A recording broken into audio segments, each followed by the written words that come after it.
বাংলাদেশ পরমাণু শক্তি কমিশন তাদের সার্কুলার প্রকাশ করেছেন, যেখানে পদ সংখ্যা হচ্ছে 182 জন নিয়োগ দেওয়া হবে এবং সার্কুলার প্রকাশের তারিখ হচ্ছে 23/7/2025। পদের নাম, বেতন, সংখ্যা এবং যোগ্যতা অভিজ্ঞতা।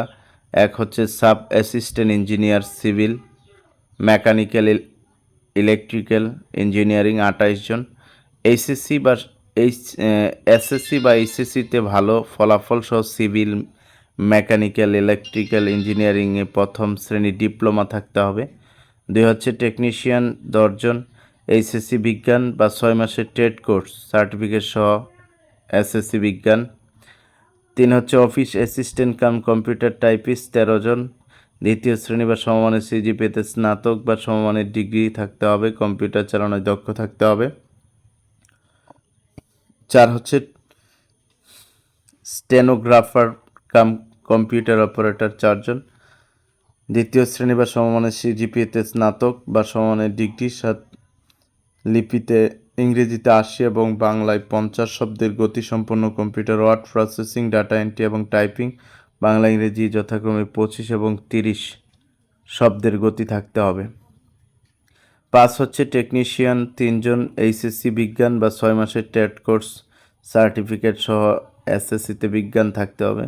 6 হচ্ছে সায়েন্টিফিক অ্যাসিস্ট্যান্ট 41 জন, এইচএসসি বিজ্ঞান বা 6 মাসের ট্রেড কোর্স সার্টিফিকেট সহ এসএসসিতে বিজ্ঞান। কম্পিউটার টাইপিস্ট কাম অফিস অ্যাসিস্ট্যান্ট 6 জন, দ্বিতীয় বিভাগ বা সমমানের সিজিপিএতে এইচএসসি বা সমমান পদে কম্পিউটার ব্যবহারের দক্ষতা থাকতে হবে।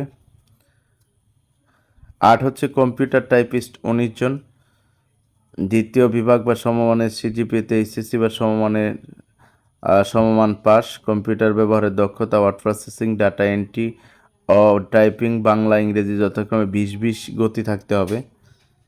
টেকনিক্যাল হেল্পার 9 জন, এসএসসি বিজ্ঞান বা অনুমোদিত প্রতিষ্ঠান হতে ট্রেড সার্টিফিকেট প্রাপ্ত।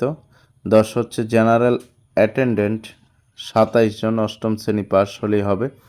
সিকিউরিটি অ্যাটেন্ডেন্ট 17 জন, নিরাপত্তা কাজে অভিজ্ঞতা সম্পন্ন প্রতিরক্ষা বাহিনী হতে অবসরপ্রাপ্ত। স্যানিটারি অ্যাটেন্ডেন্ট 5 জন, 8ম শ্রেণী পাস হলে হবে। প্রিয় বন্ধুরা, বাংলাদেশ পরমাণু শক্তি কমিশন যারা আবেদন করতে চান তারা এখানে দেখে সার্কুলার দেখে অতি তাড়াতাড়ি আবেদন করে ফেলুন।